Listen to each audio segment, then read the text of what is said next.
Здравейте! Аз съм Мариана Беличовска, автор на кулинарния блог за хляб с квас и печива с естествени закваски Мариана с бред. Във видеото днес ще ви разкажа за различните съдове за печене на хляб в домашни условия. Изпичането на хляба е последният етап от неговото създаване, но той е толкова важен, колкото и всички останали етапи преди това.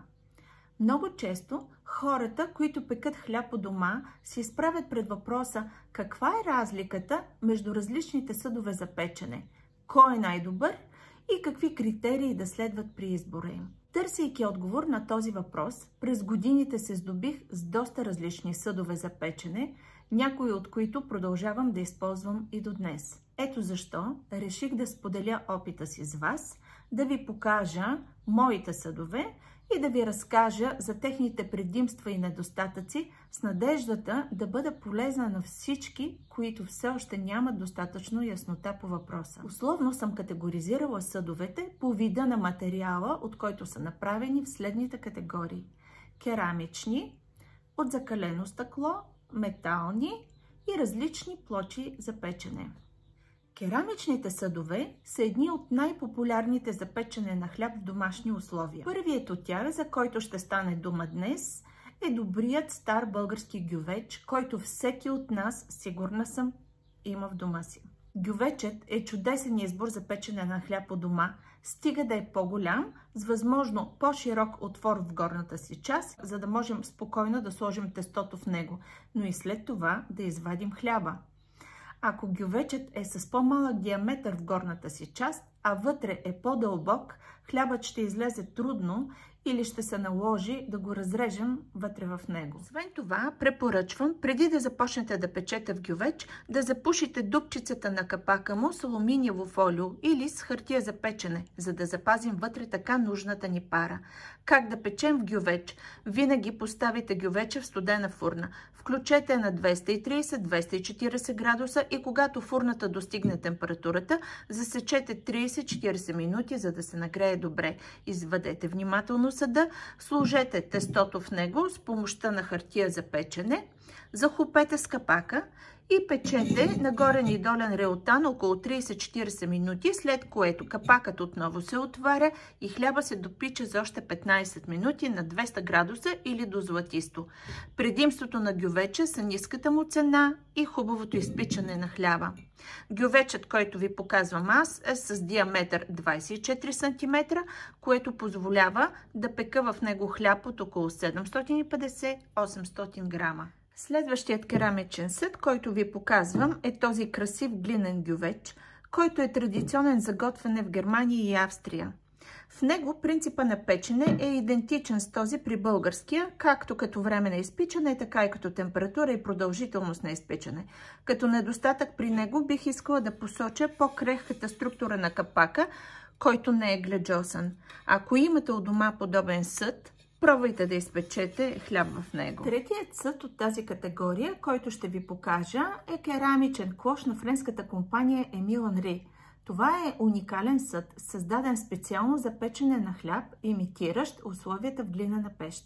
Френската компания Емил Анри е създадена в далечната 1830 година и от тогава до днес е водещ производител на съдове за готвене от висококачествена закалена керамика. Изключителната здравина и уникалност на съдовете, които семейната компания произвежда, гарантират дълготрайната им употреба и чудесен краен резултат. Печенето в този съд е изключително приятно и лесно. Той се загрява във фурната при температура 240 градуса за около 30-35 минути, след което внимателно се изважда. С помощта на хартия за печене оставяме тестото в горещия съд, затваряме и връщаме обратно във фурната. В зависимост от големината на хляба, времето за печене е различно. За голям хляб от около 1 кг пека под капак около 40 минути, след което отварям съда и връщам хляба отново във фурната. Намалявам температурата до около 200 градуса и допичам до приятен златист загар. Това обикновено отнема около 15 минути. Съдът не се мие след печене, а само се почиства с влажна кърпа долната му повърхност. Следващият керамичен съд за печене е отново на същата френска компания, но в продълговата форма. Той е за приготвянето на така нареченият формови хляб или хляб във форма. Обикновено в такава форма печем пълнозърнести или тостерни, светли и тъмни хлебчета. Този съд е произведен от висококачествена закалена керамика и притежава капак, подобно на клоша. Интересното тук е, че производителят е предвидил 4 отвора, 2 на дъното и 2 на капака, с цел по-добрата циркулация на горещ въздух. Но лично аз след многобройни опити намирам, че те повече влошават качеството на изпичане, отколкото да го подобряват. Ето защо аз застилам дъното на формата преди печене с парче хартия и след това разполагам тестото в нея. А дупките на капака запушвам с алуминиево фолио, тъй като смятам, че това влияе положително на качеството на изпичане. Друга особеност при тази форма е, че финалното втасване на тестото преминава в нея, заради което тя не се загрява предварително, а се слага директно в студена фурна. Пече се на температура 230 градуса за около 45-50 минути, след което намаляваме температурата до 180 градуса, махаме капака и допичаме хляба за още около 10 на минути. Съдът може да се измие след печене. Следващата категория е съдове за печене от закалено стъкло. Изключително практичните съдове от йенско стъкло са много подходящи за печене на хляб в домашни условия. За целта обикновено капакът им се използва като основа, а долната част използваме като капак. Това позволява хлябът безпроблемно да се надигне, а хартията, с която го поставяме в съда, да не оказва допълнителен натиск върху страните му. Тези съдове също се нуждаят от предварително поне 30-минутно загряване във фурната на температура 230-240 градуса. Хляб от около 1 кг се пече в йенско стъкло при температура 230-240 градуса за около 35 минути, след което се премахва горната част на съда и хлябът се допича на 180-200 градуса за около още 20 минути или до готовност. Освен здравината им, друго предимство на тези съдове за печене е, че са сравнително евтини и достъпни в цялото им разнообразие от форми и размери. Следващата категория съдове са металните. Когато говорим за метални съдове за печене в домашни условия, неминуемо на първо място трябва да посочим чугунените съдове. Аз мога да споделя опита си с чугунената тенджера, която имам у дома, но и в другите чугунени съдове принципът на печене е същия. Моята е с бяло емайлирано покритие, което изисква след употреба задължително съдът да се измие, докато при другия вид е достатъчно почистването с мокра кърпа. Този тип съдове за печене се нагряват предварително, както всички останали, във фурната на температура около 240 градуса за около 40 минути, след което с помощта на хартия за печене тестото се разполага на дъното й, захлупва се с капака и се пече около 30-40 минути, след което капакът се вдига и хляба се допича още няколко минути до готовност. Препоръчвам чугунените съдове, защото изпичането в тях е прекрасно. Метални правоъгълни форми. Те са много популярни в хлебарските среди, тъй като служат за изпичане на различни видове хляб, но според мен основно на пълнозърнест и безглутенов. Придават много приятна правоъгълна форма на хляба, спестяват място във фурната и като цяло намират своето широко приложение както в професионалните пекарни, така и у дома. Първата метална форма, която ще ви покажа, е много интересна, тъй като тя също има капак и е специално предназначена за приготвянето на тостерен хляб. Хлябът в нея става изключително мек и въздушен, с тънка равномерна кора, с идеална форма и с квадратни филийки. Металните форми не се загряват предварително във фурната, тъй като последното втасване на хляба преминава в тях. При работа с метална форма с капак е препоръчително да калкулирате много добре колко тесто поема формата, която използвате, за да има достатъчно място за неговото втасване, без то да изпълва напълно. В противен случай, когато тестото е повече, а формата е по-малка, хлябът става влажен и сплъстен. Формата се затваря, когато тестото е напълно втасало и се пече в предварително загрята фурна на температура 220 градуса през първите 10 минути, след което температурата се намалява на 190-180 градуса и се допича за още около 30 минути. Аз често използвам моята форма с капак и горещо ви препоръчвам да си закупите такава, особено ако обичате да приготвяте вкъщи тостерен хляб. Другите метални форми са така наречените кексови форми, каквито може би има във всеки дом. Те са универсални, защото в тях може да се пече всякакво хлебно тесто. Пълнозърнесто, полупълнозърнесто или безглутеново. Аз ги използвам обикновено за пълнозърнест хляб. Те също не се загряват предварително, тъй като последното втасване на тестото е в тях, а се поставят в предварително нагрята фурна. Схемата на печене при тях следва инструкциите на рецептата или е в зависимост от вида хляб, който правим. И в последната категория съдове за печене съм причислила каменните или керамични плочи, които обикновено се използват за изпичане на пица в домашни условия. Аз не притежавам такава плоча, но знам, че върху тях успешно може да се изпече хляб по метода с допълнително произведена пара в отделен метален съд, предварително поставен във фурната. Плочата се поставя винаги в студена фурна и се нагрява минимум 40 минути на температура около 240 градуса или в зависимост от указанието на производителя.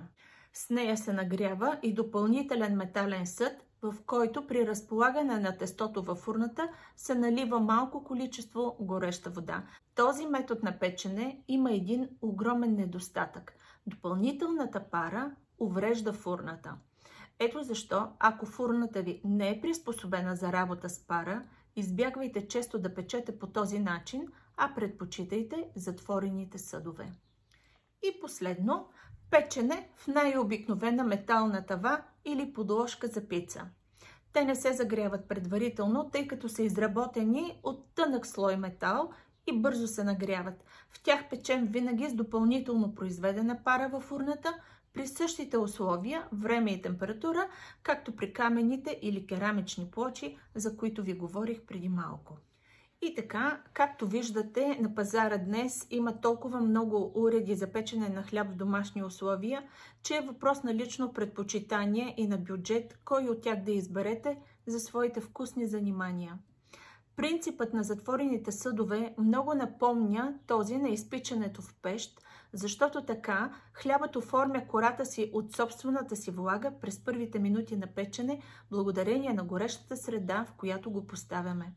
С вдигането на капака ние освобождаваме излишната пара и преминаваме към втората фаза на изпичане, а именно същинското изпичане на средата и едновременно коригиране на влажността му. И преди да завърша това видео, ми се иска да споделя още 3 много важни подробности, касаещи съдовете и печенето на домашен хляб в тях. Първо, времето за печене под капак се влияе най-много от теглото на тестото, което печем. При работа с по-голямо тесто от килограм, например, времето за печене е по-дълго от това при печене на тесто с тегло от 600 грама, например. Във времевите параметри, които визирам тук, имам предвид голямо тесто от килограм. Все пак, вие сами ще намерите своя начин за печене, продължителността с или без капак и всичко останало. Второ, може би сте изгледали безброй видеа, посветени на хляба и процесите, които го съпътстват. В много от тях виждаме как домашни пекари слагат бучки лед в нагорещените съдове с цел да създадат още повече пара, хлябът да бухне максимално, а коричката му да стане още по-хрупкава.